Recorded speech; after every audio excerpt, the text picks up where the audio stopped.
है।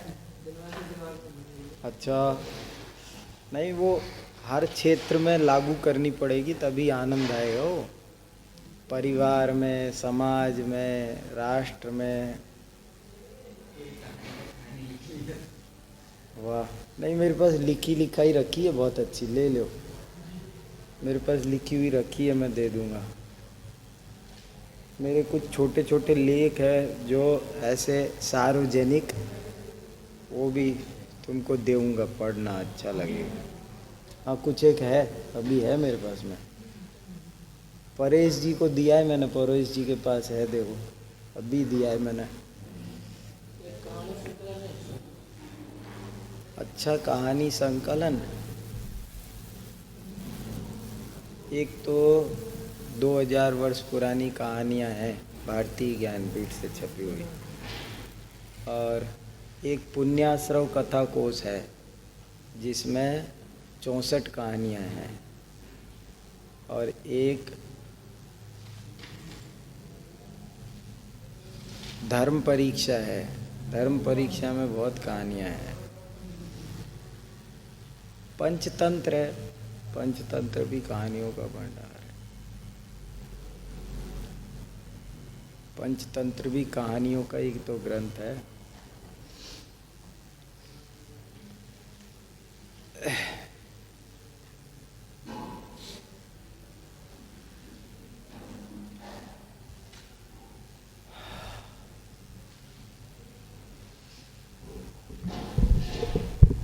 अच्छा लग रहा है तुम लोगों को बहुत?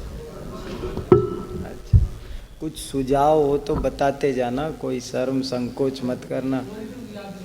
हम अभी कल कल तो और हूँ मैं, एक दिन तो बढ़ा दिया मैंने। अभी मैं कल यहीं हूँ और बाद में और भी देखेंगे धीरे धीरे।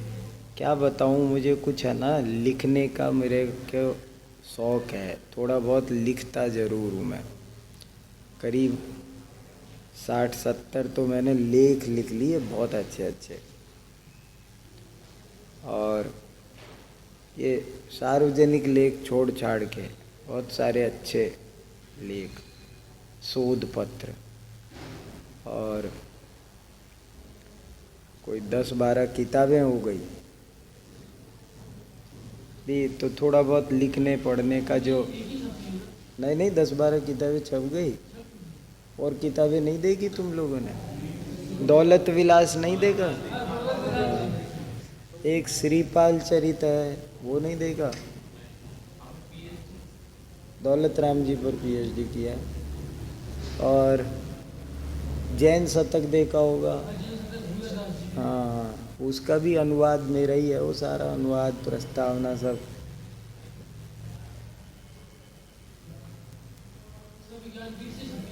नहीं इधर उधर से, यहाँ से अपने यहाँ से देखो, एक जैन शतक छपी है, एक वो छपी है, योग सार छपा है, योग सार। 2 किताबें तो यहाँ से।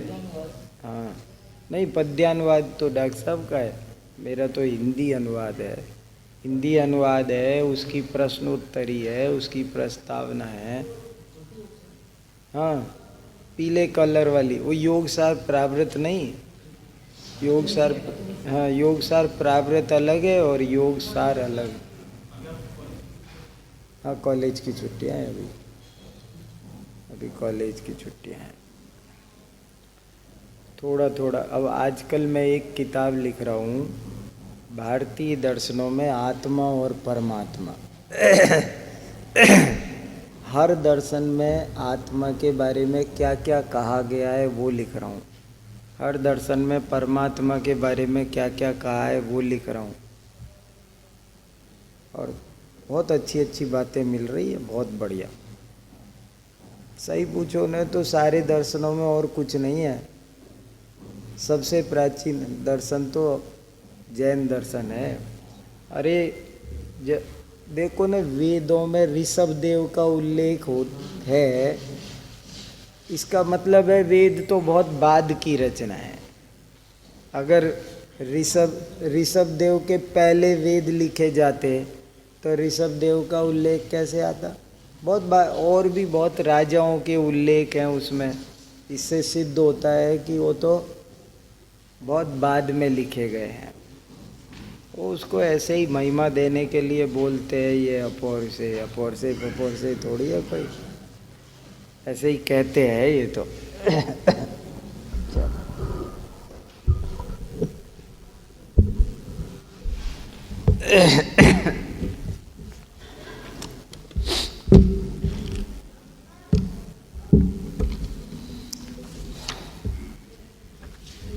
बहुत अच्छे लेखक बनो, बहुत अच्छे वक्ता बनो।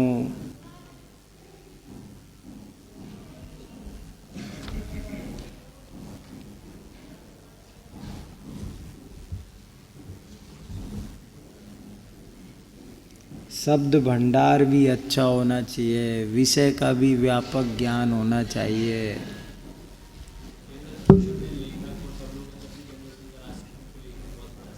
नहीं, बहुत बड़ा स्थान है आज भी बहुत। मेरे पास कल परसों एक SMS आया, सारे देश में जैनों की संख्या 1% है, लेकिन जो इनकम टैक्स इकट्ठा होता है सारे देश में, उसमें से 22% टैक्स जैन देते हैं। 100 टैक्स का 22% जैन समाज से आता है गवर्नमेंट के पास में, और जैन हैं कितने? 1%। सोचो, 1% लोग 22% टैक्स दे रहे हैं, और जो 99% लोग हैं वो 88% लोग टैक्स दे, 78%। इतना फर्क है, बहुत फर्क है। मैं बताऊं चक्कर क्या हुआ है, खूब सोचता हूँ मैं, ये गड़बड़ क्या हुई कैसे है, ये विश्व धर्म ऐसा सिकुड़ कैसे गया। एक बार अभी थोड़े दिन पहले आगरा में प्रोग्राम था बहुत बड़ा, तब मुलायम सिंह यादव मुख्यमंत्री थे, तो उनको बुलाया। तो मुलायम सिंह यादव ने कहा, हम तो जैन ही हैं, पर आप लोग मानते ही नहीं हमको, तो हम क्या करें। यादव है ना, यादव तो सारे के सारे जैन ही थे। ये सारे के सारे शर्मा क्या होता है? श्रमणी तो है। तो वो हम लोग है ना, आज मैं सुबह बताते बताते रह गया ना, वो जिक्र करके रह गया और मैं बात कहीं दूसरी में चला गया। राजा भोज के पास सरस्वती मूर्ति। अब हम लोग क्या करते हैं, हमारी एक बड़ी गंदी आदत है, हम लोग बहुत संकीर्ण विचारधारा के, जरा सी चीज़ के खातिर हम बहिष्कार कर देते हैं। हम सबके साथ में प्रेम से रहना नहीं जानते, इसलिए बहुत गड़बड़ होती है। अब हम क्या सोचते हैं कि ये तो सरस्वती को मानता है, ये जैन कैसे होगा। चलो, तू जैन नहीं है, तू तो मिथ्या दृष्टि है, चल दूर हट। हम झट से उसको हटाओ की जो हमारी पॉलिसी है ना, हमने जरा सी किसी में कमी देखी ना, तो हमने क्या किया, उसको हमने जैनी मानना ही को तैयार नहीं हुए हम। इसकी वजह से हम जैन संकीर्ण होते चले गए। अब देखो ने, बहुत से लोग ऐसे कहते हैं, जो आरती करता है वो थोड़ी काय का जैन है, जैन थोड़ी हो। अरे भैया तुम मत करो, कोई करता है तो उसको इतनी बड़ी सजा दो कि तुम जैन ही नहीं मानो। एक आचार्य ने लिखा है, सगुण निर्गुणो वापि जैन पात्रायते तराम। चाहे सगुण हो चाहे निर्गुण हो, कोई हो, उसमें कोई गुण हो चाहे ना हो, लेकिन नामधारी जैन भी प्रशंसा करने योग्य है, अपनाने योग्य है। हम लोगों ने है ना अपने ही लोगों को काटा बहुत, जरा सी बात पे। अरे तुम तो हवन करते हो, तुम काहे के जैनी हो, अग्नि में ये हवन करते हो। मैं कल परसों पूज्यपाद आचार्य पर बोला था ना, कल बोला था, तब मैंने कहा था एक और बात थी जो मैंने कहा नहीं, डर लग के मारे, ऐसे कहा था ना, वो इसलिए वो यही बात थी। एक जगह पूज्यपाद आचार्य ने लिखा है, विद्या भेषज मंत्र तोय हवनई यान्ति प्रशांतिम बुधा, कि विद्या, भेषज, मंत्र, तोय, गंधोदक, हवन, इनके द्वारा भी आदमी को शांति की प्राप्ति।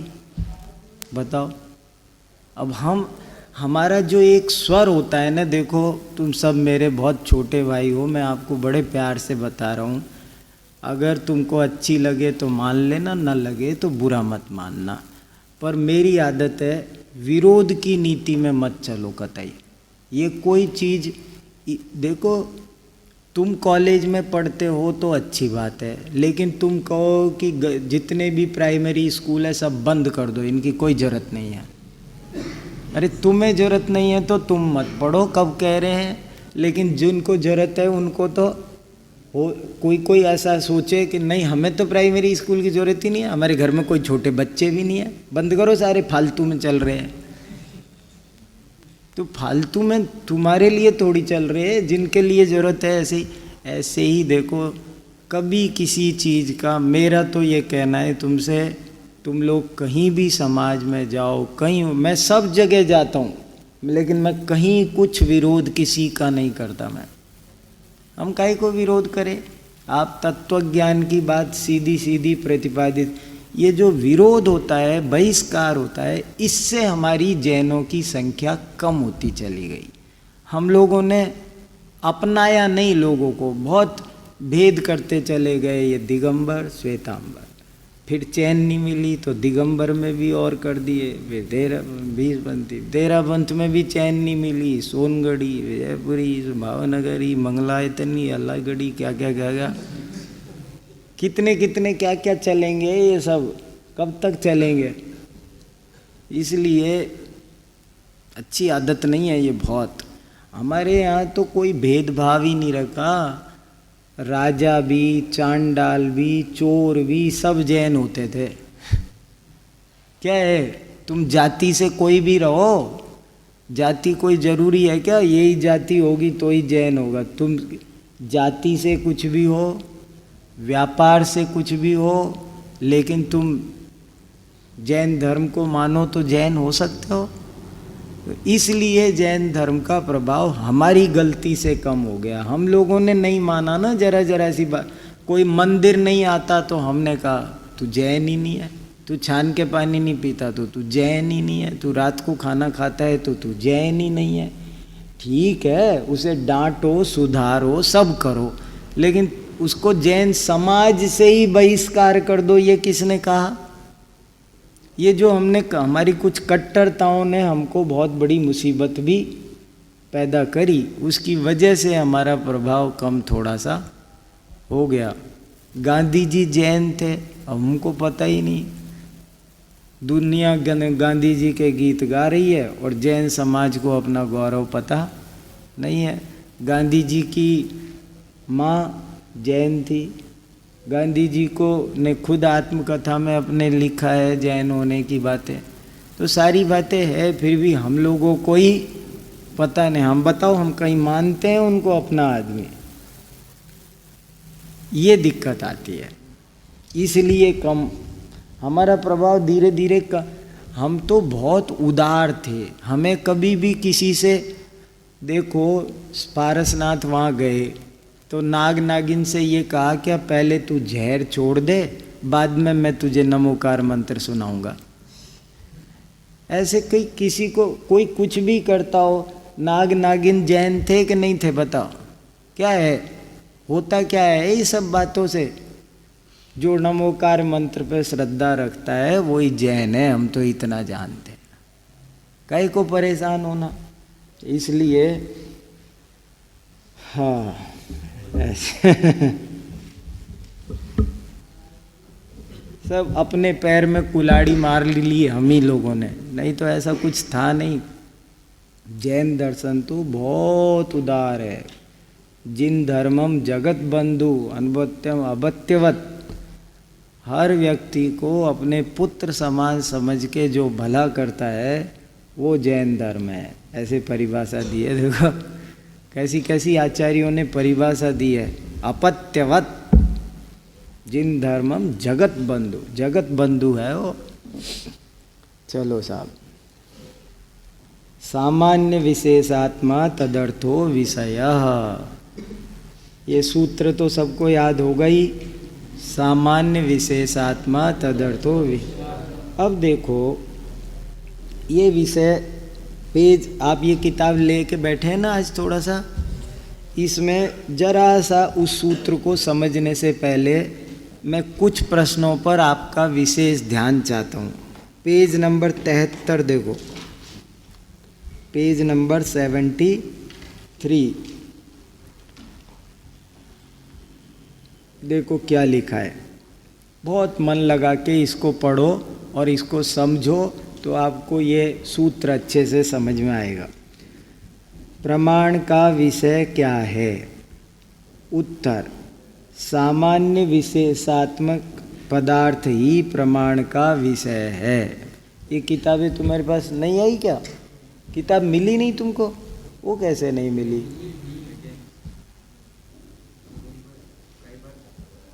ओहो,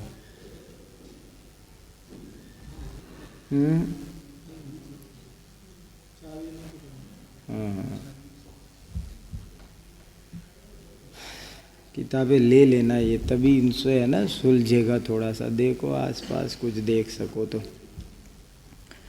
सामान्य विशेषात्मक पदार्थ ही प्रमाण का विषय है। फिर देखो प्रश्न 2, सामान्य विशेषात्मक पदार्थ ही प्रमाण का विषय क्यों है? केवल सामान्य रूप या केवल विशेष रूप पदार्थ प्रमाण का विषय क्यों नहीं है? ये बड़ा अच्छा सवाल है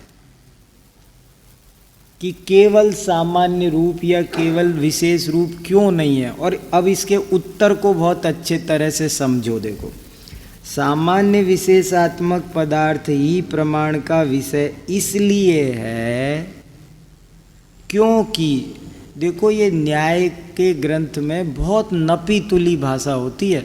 मैंने इस किताब को जब लिखी तो मुझे पता है कितना परिश्रम हुआ। कोई कविता लिखो, कोई निबंध लिखो, कितने ही पद ऐसे ही चल जाते हैं पाद पूर्ति के लिए, लेकिन न्याय के में जरा सा भी हुरफ पाई नाप तोल के कुछ परोसना पड़ता है। बहुत तोल तोल के शब्द रखने पड़ते हैं। देखो, सामान्य विशेषात्मक पदार्थ ही प्रमाण का विषय इसलिए है क्योंकि वही अर्थ क्रिया में समर्थ है। देखो ये कितना अच्छा शब्द है, अगर ये समझ जाओ तुम तो बहुत आनंद हो जाए। क्या कहा? क्योंकि सामान्य विशेषात्मक पदार्थ ही अर्थ क्रिया में समर्थ है।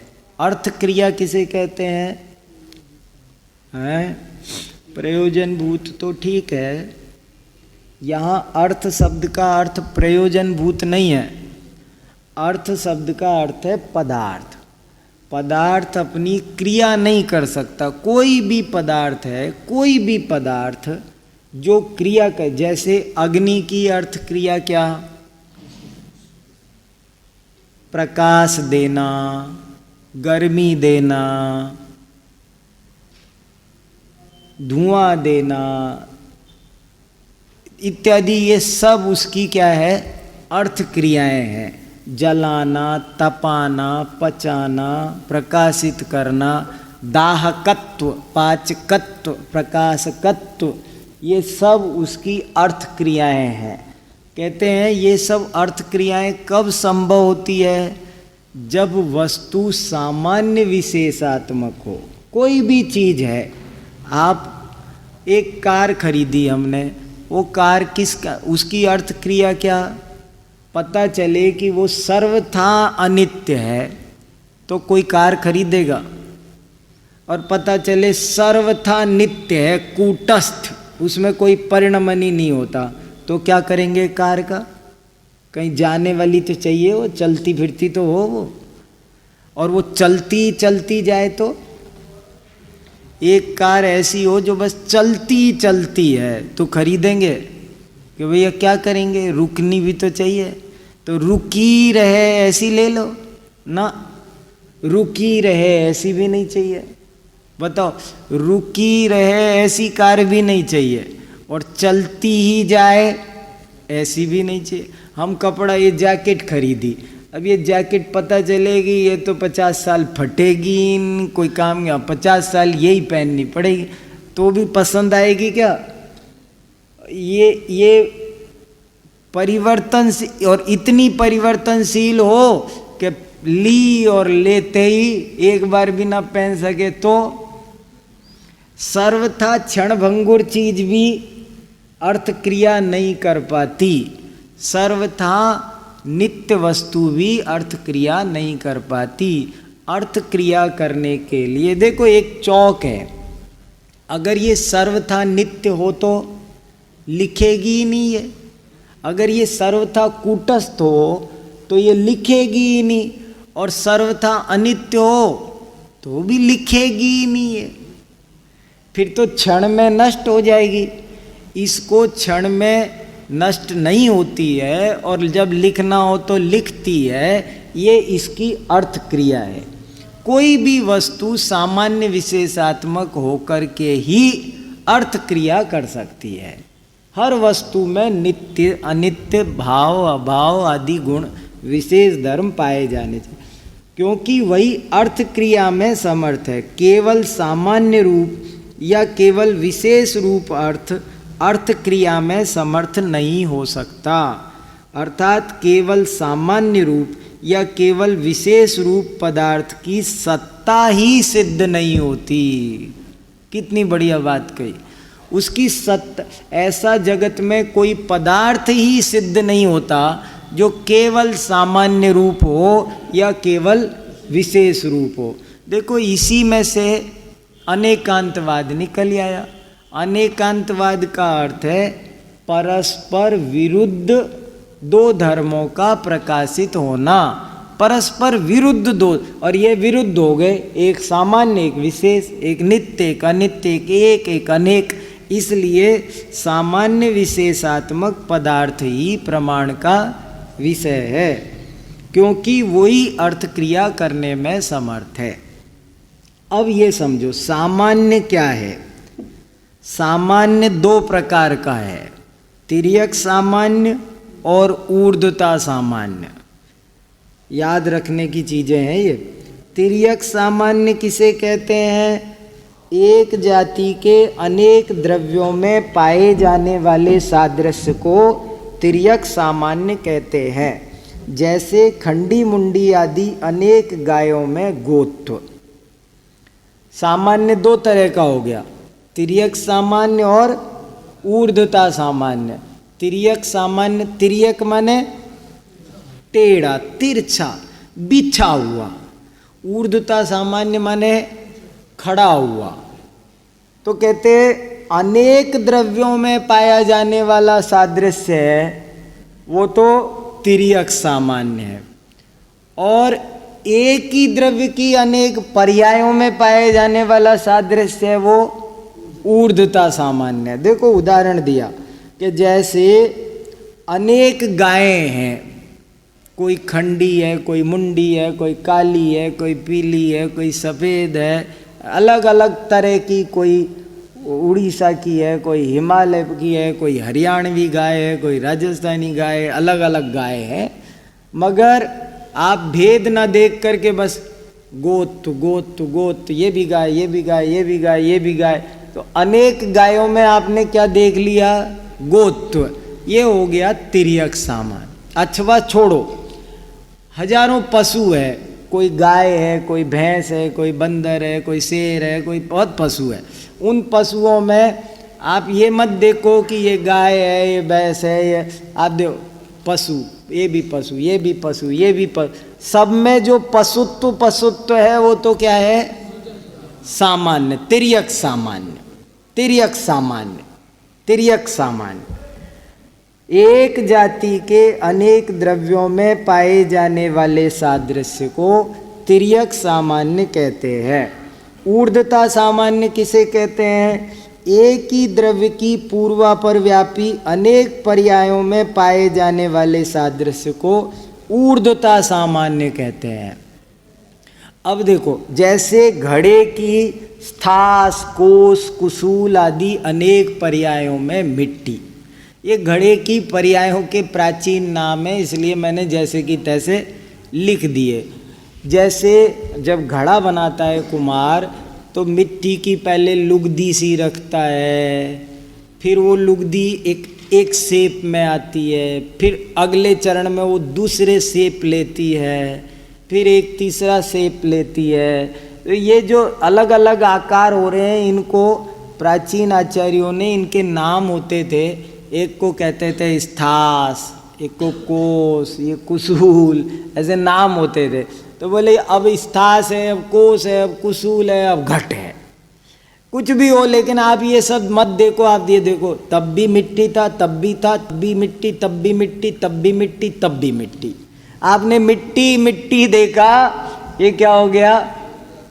ऊर्ध्वता सामान्य, तिर्यक सामान्य और ऊर्ध्वता सामान्य, ऐसे हर एक में घटित होगा।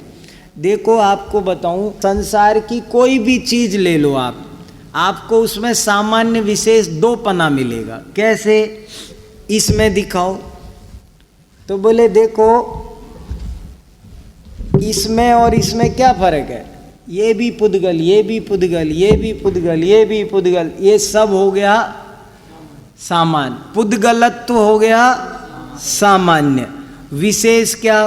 ये डस्टर, ये माइक, ये दूसरा माइक, ये चौक, ऐसे अलग अलग अलग ये इनमें विशेषत्व हो। एक फल की दुकान पे जाओ आप, तो कोई सा भी फल पर नजर डाल दो, देखो सामान्य विशेष दोनों धर्म उसमें मौजूद है। ये भी फल है, ये भी फल है, ये भी फल है, फलत्व देखा जाए तो सामान्य है, और वो उसमें केलात्व है, उसमें सेवत्व है, उसमें अंगूरत्व है, उसमें अनारत्व है, तो ये हो गया विशेष। तो ऐसे हर चीज में आपको, आप चींटी में और मुझ में कुछ सामान्य है और कुछ विशेष है। बराबर के दो भाइयों में, दो सिद्धों में भी परस्पर वो वही है और वो वही है, इसलिए उनका जो निजत्व है वो विशेष है। और फिर भी किसी, अच्छा इस डस्टर में और मेरे में बैठ सकता है? चींटी में और मेरे में तो बैठ गया, पर इस डस्टर में और मुझ में बैठ जाएगा? नहीं, शरीर को छोड़ो, मुझ में ही घटाओ, आत्मा में ही घटाओ तो हाँ, द्रव्यत्व की अपेक्षा से, सत की अपेक्षा से, ये भी अस्तित्व की अपेक्षा से, ये भी सत है, मैं भी सत हूं, इस अपेक्षा से हम दोनों एक हैं। इसलिए सामान्यपना भी बैठेगा। कोई दो चीज उठा लो आप इस दुनिया में से, पूरे विश्व में से कोई भी दो चीज उठा लो, कोई भी दो चीज जो मन में आए सो, विरोधी से विरोधी दो चीज उठा लो आप, उन दोनों में कुछ ना कुछ समान। आप उठा के देखो, जहर और अमृत, इनमें भी कुछ समानता है कि नहीं है? संसार की कोई भी चीज ले लो, मगर उन दोनों में कुछ सादृश्य धर्म पाए जाएंगे, कुछ वही सादृश्य पाए जाएंगे। सादृश्य पाए जाएंगे इसका मतलब है उनमें सामान्यपना है, और जो विशेष पाए जाएंगे वो वही सादृश्य विशेष है। तो सामान्य विशेष दोनों पाए जाते जगत के हर धर्म में। और सही पूछो तो इसी का नाम अनेकांत है। अनेकांत माने जगत की हर वस्तु में परस्पर विरुद्ध दो धर्म पाए जाते हैं, और ये दो धर्म आपको अनेक तरह से समझाए जाते हैं। जैसे हमने कल कहा, छोटा, बड़ा, लंबा, ठिगना,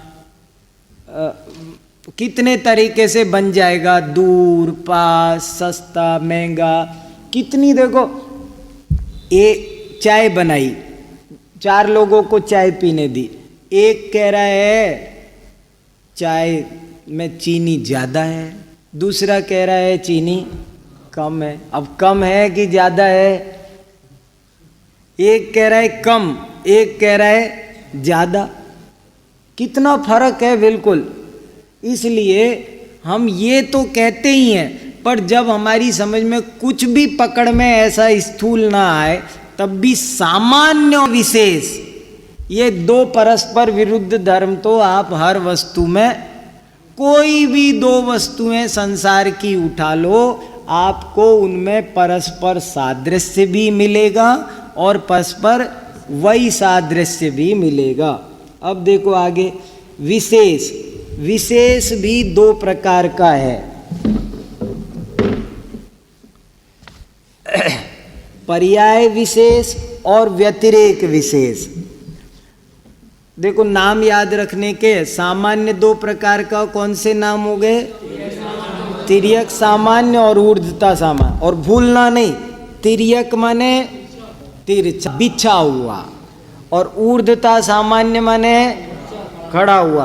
पर्यायों में जो एकता है, देखो मरीचि की पर्याय में, सिंह की पर्याय में, और महावीर की पर्याय में, और सिद्ध पर्याय में, चार पर्यायों में जो समानता देखी जाएगी उसको क्या बोलेंगे? ऊर्ध्वता सामान्य। क्योंकि एक द्रव्य की पर्यायों में देखा ना, इसलिए ये ऊर्ध्वता सामान्य है। वो ही मारीच था, वही सिंह था, वही वर्धमान था, और वही सिद्ध है। ये एकता देखी पर्यायों में, इसका नाम है ऊर्ध्वता सामान्य। विशेष दो प्रकार का, पर्याय विशेष और व्यतिरेक विशेष। एक ही द्रव्य में होने वाले क्रमवर्ती परिणामों को पर्याय विशेष कहते हैं। जैसे आत्मा में हर्ष विषाद, हर्ष विषाद एक ही द्रव्य में हुए क्रमवर्ती परिणाम, एक ही द्रव्य के क्रमवर्ती परिणाम। जैसे थोड़ी देर पहले हर्ष था, थोड़ी देर बाद में विषाद हो गया, तो दोनों ये पर्याय है, क्रम से हुई, इसलिए ये पर्याय विशेष। दूसरा है व्यतिरेक विशेष। अनेक पदार्थों में पाए जाने वाले पारस्परिक वैसादृश्य को व्यतिरेक विशेष कहते हैं। कि अब ये खंडी है, ये मुंडी है, ये हरियाणवी है, ये राजस्थानी है, ऐसे अलग अलग जो भेद है वो क्या है? ये व्यतिरेक है, व्यतिरेक विशेष है। क्या प्रत्येक पदार्थ सामान्य विशेषात्मक है? हाँ, प्रत्येक पदार्थ सामान्य विशेषात्मक है, क्योंकि वह अनुवृत्त एवं व्यावृत्त प्रत्यय का विषय होता है। उसमें प्रति समय पूर्वाकार का त्याग, उत्तराकार का ग्रहण, और फिर भी स्थिति रूप अर्थ क्रिया देखी जाती है। देखो अर्थ क्रिया की एक परिभाषा है ये, अर्थ क्रिया माने उत्पाद व्यय द्रव्य, इसका नाम है अर्थ क्रिया। तो कितनी बढ़िया बात कह दी।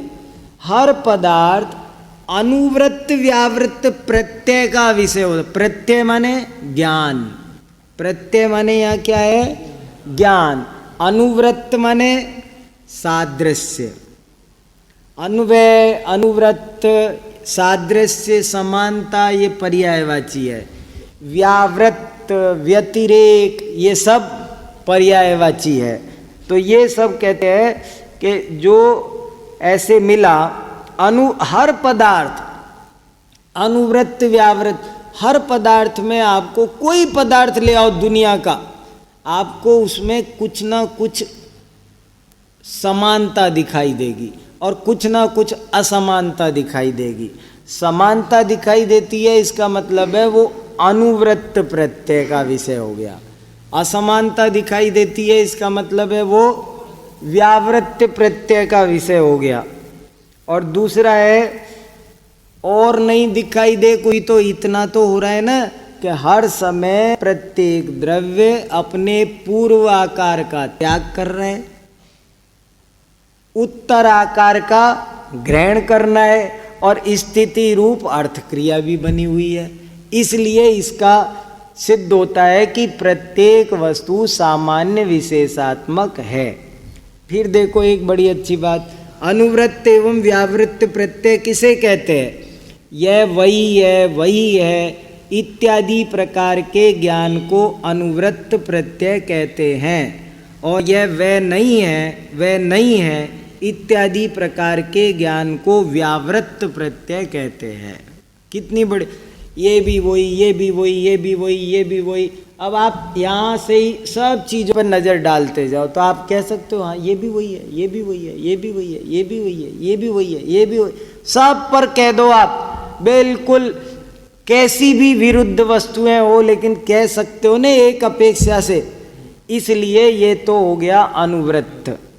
और दो समान से समान चीज ले आओ तो भी आप ये कह सकते हो ये वो नहीं है, इसका नाम है व्यावृत्त प्रत्यय।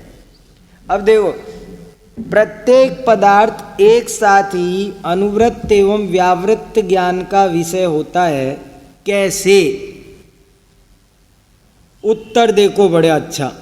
यथा एक टोकरी में अनेक फल रखे हैं, उनमें हमें एक साथ दोनों प्रकार का ज्ञान होता है।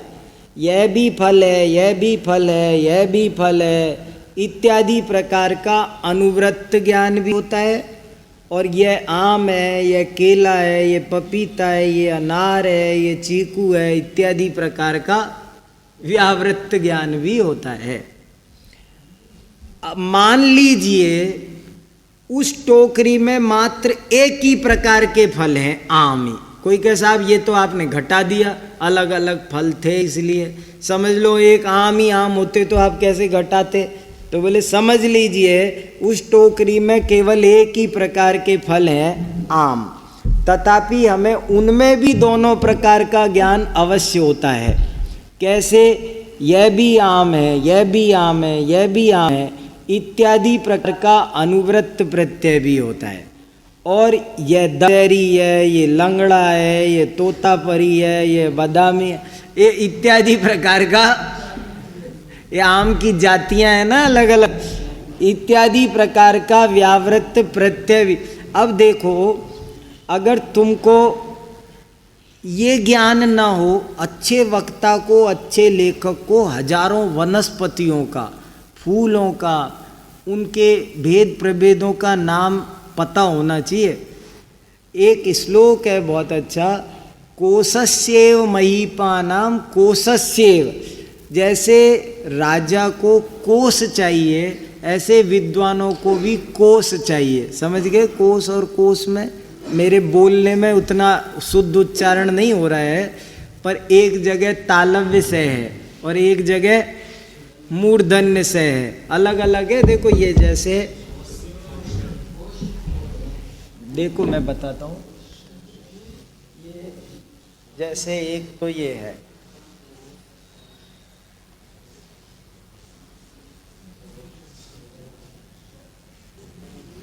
और एक ये, इसमें फर्क है दोनों में। अर्थ दोनों का भंडार है, इन दोनों शब्दों का अर्थ क्या है? भंडार। लेकिन भंडार होकर के भी ये भंडार ज्ञान का भंडार है, ये भंडार धन का भंडार है। इसका संबंध सरस्वती से है, इसका संबंध लक्ष्मी से है। और एक श्लोक है बड़ा अच्छा कि वो राजा बर्बाद हो जाएगा जिसके पास में ये नहीं है, ऐसे ही वो विद्वान बर्बाद हो जाएगा जिसके पास ये नहीं है। आज सुबह कहा था ना भैया, जिसके पास बाल हो वही जूड़ा बना सकती है, बाल ना हो और जूड़े बनाने का शौक हो तो कैसे बनाएगी? ऐसे ही बहुत जरूरी है। तो विद्वान के पास, लेखक के पास, अब देखो ना कैसे पता था तो झट आचार्यों ने कह दिया ना, स्थास कोश कुशुइल सारे के सारे याद थे तो कह दिया उन्होंने। ऐसे ही यहाँ पर देखो पता था तो कह दिया, दशहरी, लंगड़ा, तोतापरी, बादामी, कितने आम का एक मेला ही लगता है, उसमें बहुत सारे सैकड़ों प्रजातियां आम की आती है, उसमें भी घटेगा कम से कम, कहीं ना घटे, कुछ भी नहीं समझ में आए। हाँ, कुछ भी समझ में नहीं आया, नहीं बताया वो भी छोड़ो, कहीं भी आपको कैसे भी नहीं लग रहा तो भी इसमें इसका निजत्व है, उसमें उसका निजत्व है, इसमें अयमपना है, उसमें तत्पना है, ये फर्क तो रहेगा ही ना। तत् और ए तत्व का फर्क तो रहेगा ही ना। इसमें ए तत्व है, उसमें तत्व है, ये फर्क तो पड़ेगा ना। कहीं बताया, वैसे कुछ ना कुछ फर्क जरूर आप निकाल, कहीं ना बैठे तो ये तो है ही। तो इसलिए हर पदार्थ एक साथ अनुवृत्त व्यावृत्त ज्ञान का विषय होता है। प्रत्येक पदार्थ में प्रति समय पूर्वाकार का त्याग, उत्तराकार का ग्रहण और फिर भी स्थिति रूप अर्थ क्रिया देखी जाती है। कैसे समझाइए? तो कह रहे हैं प्रत्येक पदार्थ में प्रति समय पूर्वाकार का त्याग, उत्तराकार का ग्रहण और फिर भी स्थिति रूप अर्थ क्रिया होती ही रहती है, किंतु समय समयवर्ती इस सूक्ष्म क्रिया को हमारा स्थूल ज्ञान नहीं देख पाता है। देखो, एक बात तो ये ध्यान में रखनी है, द्रव्य में हर समय परिणमन होता है। पर्याय की, शुद्ध पर्याय की स्थिति एक समय की होती है, पर वो हमारे पकड़ में नहीं आती है। हमारा ज्ञान बड़ा स्थूल है, हमको तब पता चलता है जब कोई बड़ा परिवर्तन हो तो हमें पकड़ में आता है। तथापि स्थूल रूप से कुछ उदाहरण दिए जाते, जैसे दूध पर्याय का त्याग, दही पर्याय का ग्रहण और फिर भी गोरस रूप से उसी की स्थिति देखी जाती है। हो गया पूर्वोत्तराकार परियारा वाप्ति। बाल अवस्था का त्याग, युवावस्था का ग्रहण और फिर भी मनुष्य रूप से उसी की स्थिति, मनुष्य वही है। अंगूठी पर्याय का त्याग, जंजीर पर्याय का ग्रहण और फिर भी स्वर्ण रूप से उसी की स्थिति देखी जाए। उत्पाद वैद्य विक्रमादित्य के दरबार में सिद्धसेन आचार्य को राजगुरु का दर्जा मिला हुआ था। सिद्धसेन आचार्य वहाँ कभी कभी पढ़ाने जाते, तो जब पढ़ाने जाते तो वहाँ लोगों को उत्पाद व द्रव्य समझाते थे। तो सन्मति सूत्र में उदाहरण दिया उन्होंने, कैसे समझाते थे? वो कहते थे देखो ये उंगली है, कैसी है? बोले साहब सीधी है। अब कैसी हुई? टेढ़। सीधापना कहाँ गया? बोले सीधे पने का व्यय हो गया, टेढ़े पने का उत्पाद हो गया, और उंगली तब भी थी और अब भी है। ऐसे सन्मति सूत्र में उदाहरण दिया है। विक्रमादित्य के दरबार में वो उत्पाद व द्रव्य ऐसे पढ़ाते थे। कितनी बड़ी बात है, देखो। बहुत तुमने चर्चा छेड़ी ना, वही बात है। हमारा बड़ा भारी प्रभाव, हर चीज को हम कह देते हैं हमारी नहीं है। सरस्वती हमारी नहीं, क्यों नहीं है तुम्हारी? और किसकी है वो? कहाँ से आई हो? काहे को सरस्वती के हाथ में किताब है? काहे को सरस्वती के हाथ में माला है? क्यों सरस्वती के हाथ में कमंडल है? क्यों सरस्वती के सिर पर जिन बिंब है? क्यों सरस्वती का वाहन नीरक्षीर विवेकी हंस है? ये सब कहाँ से आया? क्यों श्वेत वस्त्र है? क्या बात है? वो तो प्रतीक है। इसलिए सरस शब्द का तो अर्थ ही ज्ञान होता है, ज्ञान का पर्यायवाची है सरस। और वती तो फिर प्रत्यय है, वतु प्रत्यय, और क्या? ज्ञान वाली। ये तो देख लो डिक्शनरी में, मैं कोई मजाक थोड़ी कर। सरस माने होता है ज्ञान। हम लोग है ना अपनी मानते ही नहीं चाहिए, ये हमारी नहीं, ये हमारी नहीं, ये हमारी नहीं, तो छोड़ दो फिर, सब कुछ छोड़ के बैठ गए हम। हमने ही अपनी चीज नहीं, हमारा थोड़ी है पंचतंत्र। जरा जरा सी बात पर हम उस ग्रंथ को ही अपना नहीं मानते। किसी ग्रंथ में जरा सा कोई हवन का लिखा होगा तो हम कहेंगे नहीं नहीं ये ग्रंथ हमारा नहीं हो सकता, हम हमारे यहाँ से नहीं छपेगा, हम नहीं पढ़ेंगे, नहीं पढ़ाएंगे। अरे भैया ग्रंथ तो जैनाचार्य का है ना, क्या दिक्कत हो गई? कुछ आफत आ गई? ये जो हमारी संकीर्णता है वो हमको बड़ी दिक्कत खड़ी करती है। ये संकीर्णता जब छोड़ेंगे, उदारता अपनाएंगे तो फिर से वैसा प्रभाव स्थापित हो सकता है। तो इस तरह से देखो, ये आपको ये बात समझनी जरूरी है। मैं कहाँ तक कहूँ, इस सूत्र का जो सारांश है प्रमेय रत्नमाला में, जितनी भी डिटेल इस सामान्य विषात्मा तदर्थो विषया, आपको आपको जितना अच्छा अनेकांत स्यादवाद सिद्धांत समझ में आएगा, आप उतना ही अच्छा लिख पाओगे। कि ये क्या अनेकांत, देखो दुनिया की हर चीज परस्पर विरोधी धर्मों से, जयपुर पूर्व में है कि पश्चिम में, उत्तर में है कि दक्षिण में, पूर्व वाले की अपेक्षा से पश्चिम में है, पश्चिम वाले की अपेक्षा से पूर्व में, उत्तर वाला कहेगा दक्षिण में, दक्षिण वाला कहेगा उत्तर में। एक ही चीज देखो, ये कुर्ता गंदा है कि साफ है, इससे भी साफ रखा है मेरी अटैची में, उसकी अपेक्षा से ये गंदा है, और इससे भी एक गंदा टंगा हुआ है बाथरूम में, उसकी अपेक्षा से ये साफ है। तो कितना एक ही चीज को आप परस्पर विरुद्ध धर्मों के साथ देख सकते हैं। और सारी विद्याओं में आप एक ही मुहूर्त अच्छा भी होता है, बुरा भी होता है। किसी काम के लिए वो अच्छा है और किसी काम के लिए बुरा है। एक ही मुहूर्त है, मगर एक काम ये काम के लिए अच्छा है और इस काम के लिए बुरा है। ऐसे हर चीज में आपको ये परस्पर विरुद्ध धर्म, भोजन में भी दूध अमृत समान भी होता है किसी के लिए विष भी हो जाता है। वही चीज है, भोजन करना चाहिए कि नहीं करना चाहिए, तो कैसे जवाब दे सकते हैं जब तक हम कब किसको पूरी बात बताओ। आप कह रहे हो भोजन करना चाहिए कि नहीं, और पूछ रहे हो रात में कि दिन में, और जिसने साहब नहीं हम तो दिन का ही पूछ रहे थे, तो दिन में भी ये बताओ जिसने उपवास किया है उसको या नॉर्मल आदमी। अब हम तुमने कहा था दिन में तो खा लेना चाहिए, तो हम तो खा लिया, हमारा तो उपवास था। तो तुम्हारा उपवास था तो कैसे खा लिया तुमने, आपने कहा था। तो उसकी अपेक्षा से कोई भी चीज का आप एक जवाब नहीं दे सकते, ऐसे हजारों प्रयोग है। आप अभी हमारे घर फोन करो और पूछोगे भैया है क्या भाई साहब, वो कहेंगे नहीं है। नहीं है माने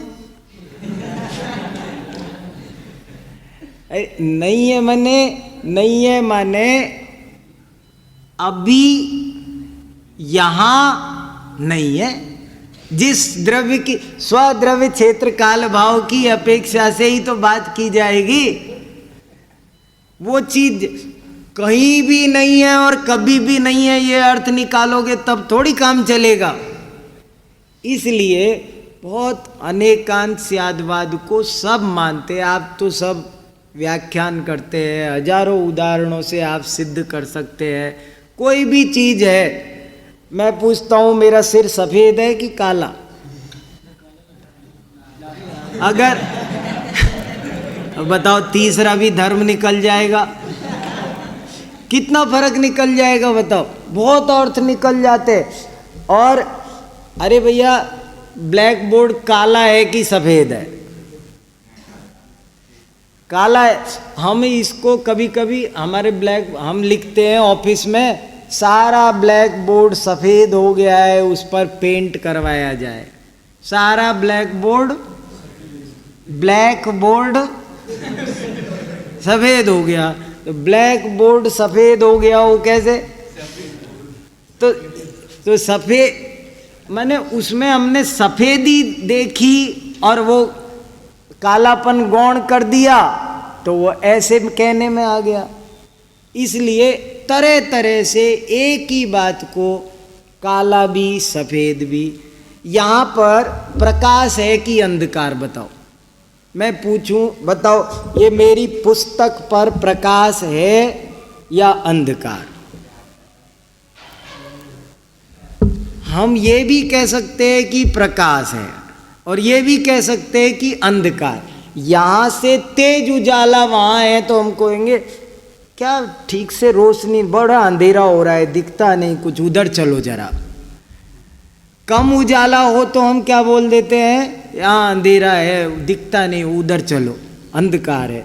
और उस कोने की अपेक्षा से यहाँ बहुत रोशनी है, इसलिए हम क्या बोल देते हैं, यहाँ उजाला है, वहाँ अंधेरा है। एक ही चीज को कहने के बहुत परस्पर विरुद्ध ढंग से कहने की बहुत विवक्षा चलती है। एक ही वस्तु स्वद्रव्य क्षेत्र काल भाव की अपेक्षा से अस्ति है, परद्रव्य क्षेत्र काल भाव की अपेक्षा से नास्ति है। ऐसे अनेकांतात्मक ही वस्तु का स्वरूप है, एकांत रूप कोई वस्तु है ही नहीं। और इसलिए हमारे आचार्यों ने कहा स्यादवाद से बोलो। समंत भद्राचार्य ने एक बड़ी अच्छी बात लिखी है, ये लिखा है कि हमारी वाणी जंग खाए लोहे के समान निर्मूल्य थी, लेकिन हे भगवान आपने मुझे स्यादवाद क्या सिखाया, मेरी वाणी पारस पत्थर के समान मूल्यवान हो गई। ऐसा स्वयंभू स्तोत्र में लिखा है। क्या? मेरी वाणी जंग खाए लोहे के समान निर्मूल्य थी। एकांतवादी की बात में कोई दम है क्या? झूठ बोलता है सरासर, उसकी बात की कोई कीमत नहीं। और स्यात लगाते ही वो चीज मूल्यवान हो गई, प्रामाणिक हो गई। हाथी का दृष्टांत तो आपने सुना ही है, निषिद्ध जात्यंत सिंदूर अविधानम, वो आप दृष्टांत इसमें दे सकते हैं। बड़े अच्छे से इस प्रश्न को करो आप, सामान्य विशेषात्मा तदर्थो विषया, इस सूत्र की बड़ी सुंदर व्याख्या आपको करनी है। अनेकांत और स्यादवाद अगर आपकी समझ में आ गया तो इस सूत्र की बड़ी अच्छी व्याख्या कर सकते हो। और यही जैन दर्शन की बड़ी विशेष बात है। और बताओ आप लोग, है एक कहानी।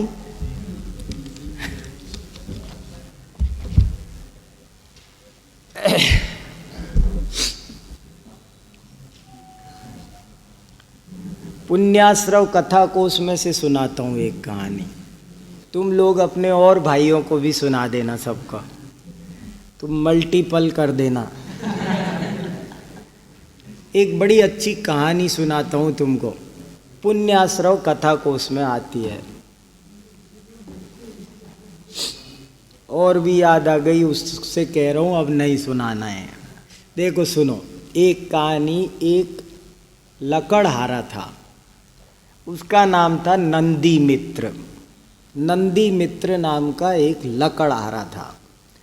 वो लकड़हारा एक लकड़ी के व्यापारी के यहाँ नौकरी करता था। काम था लकड़ी काटना, और नौकरी करता था टिम्बर मर्चेंट, किसी लकड़ी के व्यापारी के यहाँ नौकरी करता था। काम था लकड़ी काटना, तनख्वाह मिलती थी उसे, और खाना मिलता था, और पहनने के लिए ड्रेस मिल जाती थी। हर 6 महीने में एक नई ड्रेस मिलती थी और खाना मिलता था। एक दिन क्या हुआ, कोई त्योहार था, तो पत्नी ने, बेचारा बहुत मेहनत करता है ये अपना, और जब से ये हमारे यहाँ काम पर आया है तब से हमारा व्यापार भी बहुत तरक्की कर रहा है, इसकी वजह से हमने बहुत पैसा कमाया। क्या तनख्वाह देते बेचारे को, कुछ नहीं देते। ऐसे प्यार से उसको अच्छा अच्छा खूब खाना खिला दिया, हलवा पूड़ी खूब पेट भर के। रोज़ तो ऐसे ही साधारण थोड़ा खाना नपा तुला मिलता था, आज उसने प्यार से बहुत खाना, खूब पूड़ी खा ले, हलवा खा ले, सब्जी का ढेर खिला दिया उसे, खूब खा लिया। खाने के बाद में उसे नींद लग गई। जो काम पर जाना चाहिए था वहाँ थोड़ी देर हो गई, नहीं पहुँचा। दुकान से सेठ आया, कहाँ गया हो राजू? बोले हो सो। अरे अभी तक कैसे सो रहा है? तो पत्नी बोली कोई बात नहीं, थक गया होगा बेचारा, सो जान दो 10-5 मिनट। अच्छा, तूने इसे बढ़िया, पता चला कि खाना, तूने इसे बढ़िया खाना खिलाया। झगड़ा हो गया सेठ सेठानी में। सेठ सेठानी में झगड़ा हो गया तो उसकी नींद खुल गई, जग गया वो। पुण्याश्रव कथा को उसमें से एक कहानी सुना रहा हूँ। एक क्लास खत्म हो गई, ये कहने लगे एक कहानी सुना दो। तो वो झगड़ा हुआ तो वो उसकी नींद खुल गई और कहने लगा मेरी वजह से आप दोनों में झगड़ा हो गया, मुझे धिक्कार है, मैं आपके यहाँ नौकरी नहीं करूँगा, जा रहा हूँ, मेरी वजह से मत लड़ो तुम, मैं नौकरी छोड़ के जा रहा हूँ। वो ग्वाला वो लकड़हारा अपनी नौकरी छोड़ के चला गया।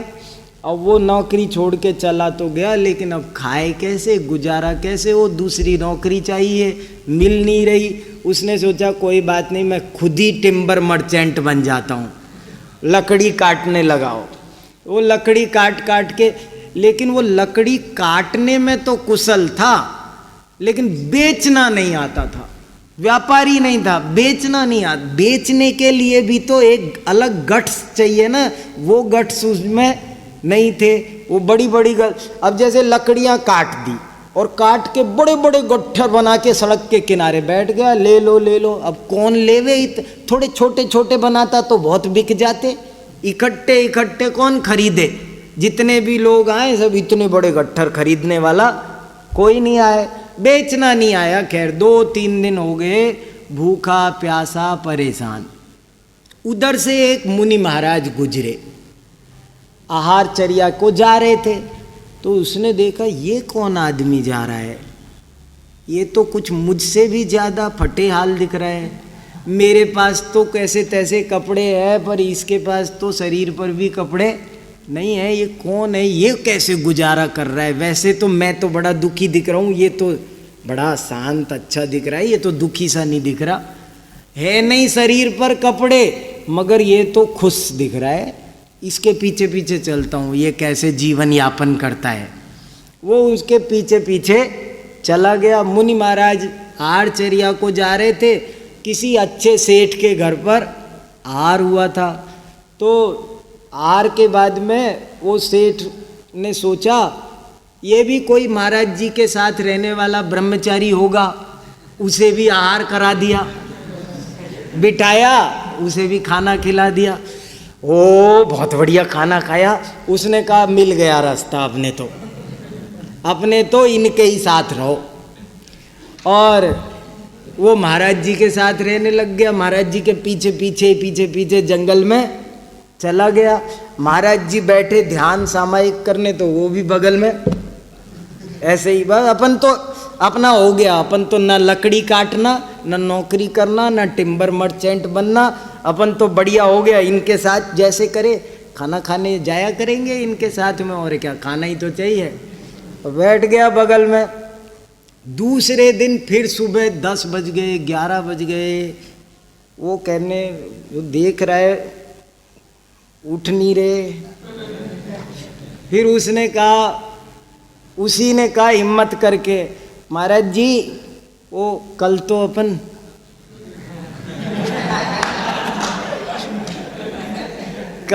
वहाँ गए थे आहार को, आज तो बोले भाई मैं तो 15 दिन में एक बार जाता हूँ। देरेगी हो गया काम। हमने तो सोचा आपके साथ साथ रोज खाना खाया करेंगे और शांति से ऐसे ही जी लेंगे। वो भाई मैं तो 15 दिन में एक ही बार आहार को उठता हूँ। अरे हमने तो आपका शरण ली थी, अब हमारा गुजारा कैसे होगा। फिर हिम्मत करके बोला, महाराज जी आप जरा अपना पीछी कमंडल दे दो तो मैं जाऊं। महाराज जी बड़े निमित्त ज्ञानी, अवधि ज्ञानी, दिव्य ज्ञानी थे, उसका सारी होनहार समझ गए। और उन्होंने कहा चाहिए तो ले जाओ भैया, क्या बात है। उनको महाराज जी ने उसे दीक्षा दे दी और उसे पीछी कमंडल दे दिए। वो पीछी कमंडल लेकर के आहार पे चला गया। अब आहार पे आज देर हो गई, ये सब प्रोसेस चलते चलते 2 बज गए। 10 बजे आहार का टाइम था, 2 बज गए। वो 2 बजे पहुंचा, तब तक सभी श्रावक खाना आना खा के रसोई बंद कर चुके थे। अब पड़ गए कैसे घर में खाना। महाराज जी आए जरूर है आहार लेने, मगर कोई तो सारे श्रावक दुखी हो गए ए भगवान, हमारे नगर में आज एक मुनि महाराज आहार लेने आए और हमने किसी ने भी नहीं पड़गाया। बड़े दुख की बात, पश्चाताप किया। आज किसी के घर में खाना तैयार नहीं मिला, हम कोई पड़गा नहीं सके, बड़े दुखी हुए श्रावक। तो फिर उनने कहा कल फिर आएंगे वो, अपन सब चौका लगा के देर तक तैयार रहो, खूब देर से उठते होंगे वो। तो रोज की तरह आज वेट कर रहे थे दूसरे दिन बहुत। तो वो दूसरे दिन फिर आया, वही नंदी मित्र पीछी कमंडल लेकर के फिर आया। तो उसने देखा आज, कल किसी ने नहीं पड़गाया यार, आज देखो आज तो बहुत लोग पड़गा रहे हैं। अरे उसने कहा एक दिन के उपवास का इतना फल, मैंने कल खाना नहीं खाया तो आज कितने लोग पड़गा रहे हैं। ऐसे करता हूँ मैं आज भी उपवास कर लेता हूँ, आज नहीं लेता हूँ, देखो कल तो सब पड़गाएंगे बिल्कुल। तो वो उसने दूसरे दिन स्वेच्छा से नहीं लिया। तीसरे दिन वो फिर आया, तीसरे दिन आया तो सबने पड़गाया। ओ हो कमाल, 2 दिन के उपवास का इतना फल, आज भी नहीं लेता हूँ, कल तो राजा भी पड़गाएगा इस देश नगर का। और उसने तीसरे दिन भी अपनी इच्छा से नहीं लिया, 3 दिन उसने आहार नहीं लिया। चौथे दिन सुबह 7 बजे वो मुनि महाराज बोले नंदी मित्र से, नंदी मित्र अब तुम्हारी आयु अंतर मुहूर्त शेष है। हे नंदी मित्र, अब तुम्हारी आयु अंतर मुहूर्त शेष है। क्या प्रभु? बोले हाँ नंदी मित्र, अब आयु अंतर मुहूर्त शेष है। मैं तो आपकी शरण में हूँ, तो देखो भेद विज्ञान करो, देखो सम्यक दर्शन। ऐसे करके उसको भेद विज्ञान कराया, उसका सल्लेख ना कराई, समाधि मरण कराया। और वो नंदी मित्र अगले जन्म में चलकर चंद्रगुप्त सम्राट हुआ, जो भद्रबाहु के साथ में। ये पन्यासरव कथा कोश में कहानी है। ऐसी और भी बहुत बढ़िया, ऐसे थोड़ी थोड़ी कहानियों के सहारे लेकर के आप लोग बहुत अच्छा चंद्रगुप्त के पूर्व भव की कहानी है, पिछले जन्म में ऐसे ग्वाला था। चलो लकड़हारा।